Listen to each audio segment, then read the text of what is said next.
Welcome back to FailFiction, the series where we cover nonsensical narratives, lousy literature, and stupid stories. Without wasting any time, let's just get into this. This video will only be one story because,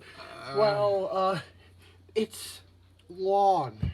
Very long. Yeah. Like, so long he literally reached DeviantArt's character limit when writing it. By the way, did I ever mention what my account's name was? Oh, yeah. Well, if you went to the description links, then you know. It's FNAF Rocks. And my profile is Lucas. Don't ask. Don't ask why I changed. It wasn't always that. What was it before? It was Golden Freddy. Oh.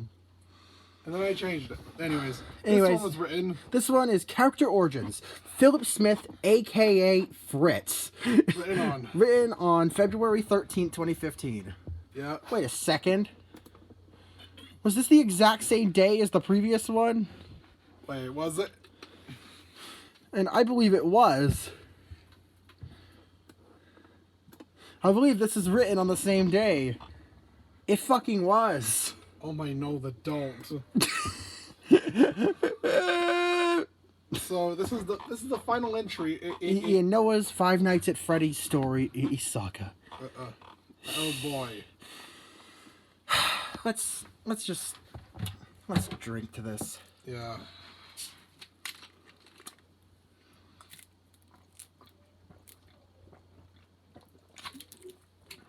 All right. All right.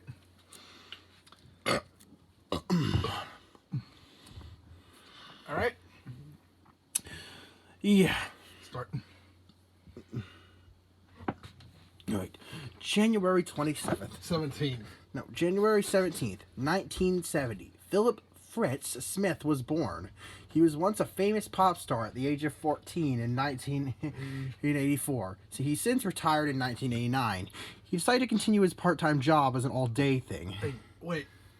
This part is completely irrelevant. Why did we even make him a pop star? Like, and why is Fritz a nickname? Like, you can name your child Fritz. Yeah. Do we think it was just such a stupid name that it had to be a nickname for him? I don't know. Oh, also, later in the story, these notes, you said we didn't mention that he worked at Freddy's in the 80s. We kind of did. We said that he went to continue his part-time job. No, that's the musician. No, that's not what it said. I meant. He says he was once a famous pop star at the age of 14 in 1984. He since retired in 1989. He decided to continue his part-time job as an all-day thing. He was working a part-time job at Freddy's while he was a pop star. I'm sorry. It's just I did not establish. I did not. I wasn't. I was too. Like, can you blame me for how vague that was? Yeah. All right. Anyways. Yeah. In the early 2000s, he took the job as a night guard at a pizzeria where fantasy comes to life in a place for kids and grown-ups alike. The one and only Freddy Fazbear's Pizza for 4 years. Freddy should be closed. Also, I didn't mention he worked there in the 80s. Probably because he didn't do his job correctly. I mean, yeah, he did. You did sort of mention it, but you know what? You know what's funnier to me? What? The fact that you put in he decided to took the job as a night guard at a pizzeria where fantasy comes to life in a place for kids and grows to life. Why are we using the tagline for Freddy's here? Oh, no. This is a very inappropriate place for it. I know. This is not. This isn't an advertisement. This is a documentary. I think it's a documentary. I think. All right. In 2015, a 27-year-old man named Michael B. Schmidt. I'm sorry. Michael B. Schmidt, who didn't have a good amount of money, so. So he took the job as a security guard for $120 a week. That's also below minimum wage for 2015. Michael was spelled wrong as usual. Wait a fucking second. That so shouldn't be here. In 2015, a 27-year-old man named Michael B. Schmidt, who didn't have a good amount of money, so he took the job. What is that sentence structure, Noah? Oh, shut up! I was 9. Mike sits down in the office chair. Here's the phone ring. Well, that's not even the right word. That's not even pronounced the same way. Okay, read it. Hello? Who's there? Hello. I wanted to record a message for you to help you get settled in on your first night. I actually worked in that office before you. I'm finishing up my last week now, as a matter of fact. So I know it can be a bit overwhelming, but I'm here to tell you there's nothing to worry about. You'll do fine. Alright, so let's just focus on getting through your first week, okay? Let's see. There's an introductory greeting from the company that I'm supposed to read. It's kind of a legal thing. And, welcome to Freddy Fazbear's Pizza, a place for kids and grown-ups alike, where fantasy and fun comes to light. Fazbear Entertainment is not responsible for damage to property or person. Upon discovering the damage or death if has occurred, a missing person report will be filed within 90 days, or as soon as property and premises have been thoroughly cleaned and bleached, and the carpets have been replaced. Blah blah blah. That might sound bad, but I know, but there's really nothing to worry about. The animatronic characters do get a bit quirky at night, but do I blame them? No. If I had reports to sing those same stupid songs for 20 years and I never got a bath, I'd probably be a bit irritable at night too. So remember, these characters hold a special place in the hearts of children, and we need to show them a little respect, right? Right? Okay. So just be aware, characters tend to wander a bit. They're left in some kind of free roaming mode at night. Something about their servos locking up if they get turned off for too long. They used to walk around during the day too, but then there was the bite of 87. Yeah, it's amazing that the human body can live without the frontal lobe. Now, concerning your safety, the only real risk is to you as a night watchman here, if any, is the fact that these characters, if they happen to see you after hours, probably won't recognize you as the person. They'll most likely see you as a metal endoskeleton without a costume on. Now, since that's against the rules here at Freddy Fazbear's Pizza,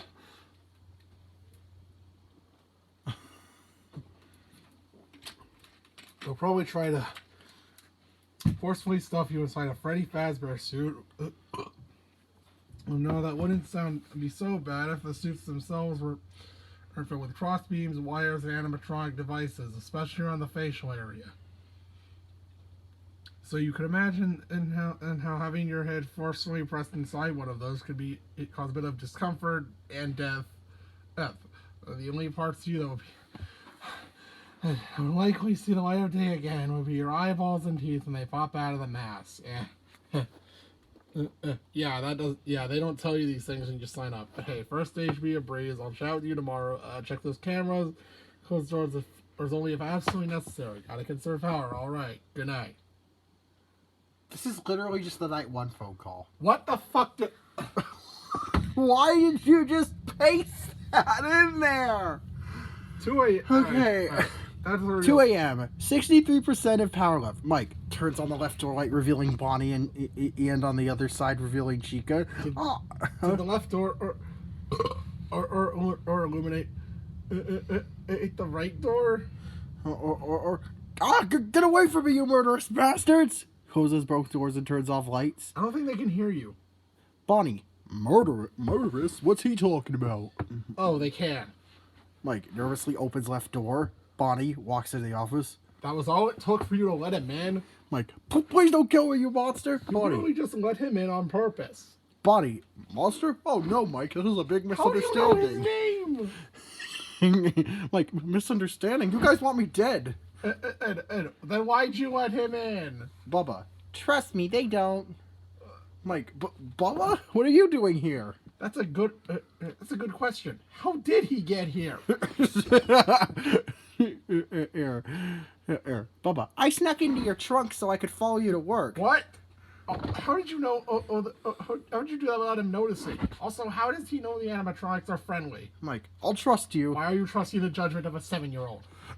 Oh, Chica walks to the office. Hello, Mr. Schmidt! Oh God, what was that?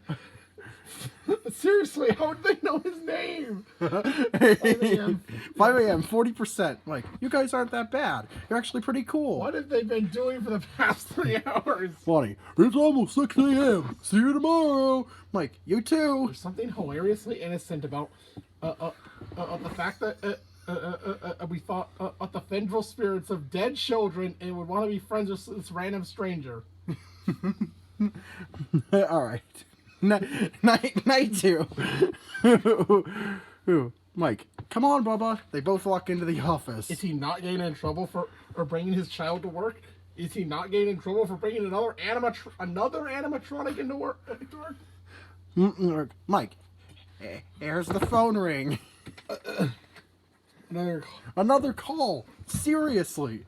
Another call? Seriously? Another instance of the same typo? Seriously? It says it has an exclamation point here. Yeah. For some reason. Oh boy, Fritz. Hello. Oh, well, if you're hearing this, you made it to day 2. Congrats. I won't talk quite as long on the side since Freddy and his friends tend to become more active as the week progresses. It might be a good idea to peek at those cameras while I talk just to make sure everyone's in their place. You know. Interesting enough, Freddy himself doesn't come off stage very often. I heard he becomes a lot more active in the dark, so hey, I guess that's one more reason to not run out of power. Alright? I also want to emphasize the importance of using your door lights. There are blind spots in your camera of using those blind spots. Us happen to be right outside your doors, so if you can't find something or someone on your cameras, be sure to check at the door lights. You might only have a few seconds to react. Not that it would be in any danger, of course. I'm not implying that. Also, check on the curtain and Pirate Go from time to time. And the character in there is unique in that he becomes more active if the cameras remain off for long periods of time. I guess he doesn't like being watched. I don't know. Anyway, I'm sure you have everything under control. Talk to you soon. Oh boy. This is literally just the night 2 phone call. 2 a.m. 62%. Foxy, hey, where be the chicken and the rabbit? If they can run around, then I sure can. Do the others hate him or something? Why doesn't he call them by name? Foxy runs down to the office. Hello there, Mr. Schmidt. I guess maybe Chica told him, but I doubt they even talked to each other based on Foxy's previous dialogue. Mike, hi, Foxy. Wait a minute. I remember you from when I was born. How do you remember that? If you do remember that, how is this not a traumatic experience? Did he not see Foxy sharing Jeremy's frontal lobe with Mangle? I also remembered Orville and Mangle. That's where this dialogue ends. How do you even remember their names? 4 hours later. Mike, well, see you guys tomorrow. That we don't need to establish this happened every night. All right, night 3. Fritz. Hello. Hey, you're doing great. Most people don't last this long. I mean, they usually move on to other things. Anyway, I'm not implying that they die. That's not what I meant. Anyway, I better not take up too much of your time. Things are getting real tonight. Hey, listen, I had an idea. If you happen to get caught and want to avoid getting stuff to a face, or try playing that, go with. Then there's a chance that maybe they'll think that you're an empty costume instead. And again, if they think you're an empty costume, they might try to stuff a metal skeleton into you. Oh, I wonder how that would work. Yeah, never mind. Scratch that. It's best just not to get caught. Okay, I'll leave it to you. See you on the flip side. This is literally just the night 3 phone call. And without anything ever happening in night 3, Fritz. Hello. Hey, wow, day 4. I know you could do it. Hey, listen to me. I may not be around to send you a message tomorrow. It's been a bad night here for me. I'm kind of glad I recorded my messages for you when I did. when I did. Hey, do me a favor. Or maybe sometime you could check inside those suits in the back room. I'm gonna try and hold out until someone checks. Maybe it won't be so bad. always wondered what was inside all those empty heads back there. That's the fucking... You... Yeah. You know... Oh! Oh, oh no. Oh. It's me! Fritz! Jeremy! Die! Fritz! Ah! Mike! Fritz! Night 5. So that's the story of Philip Fritz Smith. The end. Of course we end it with the most offensive part of the story. First of all, just me. Why did we put Fritz's name before... Why did we put Fritz's name before Jeremy without giving him any dialogue? He could have at least said question mark.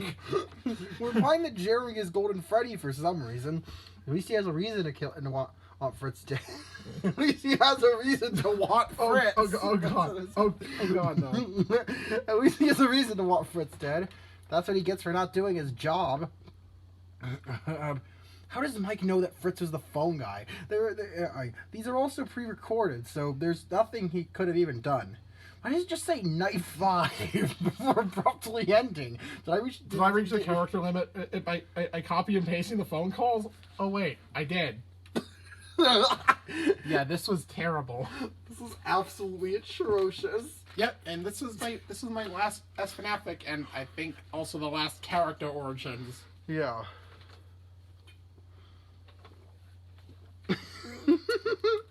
What a terrible way to go out.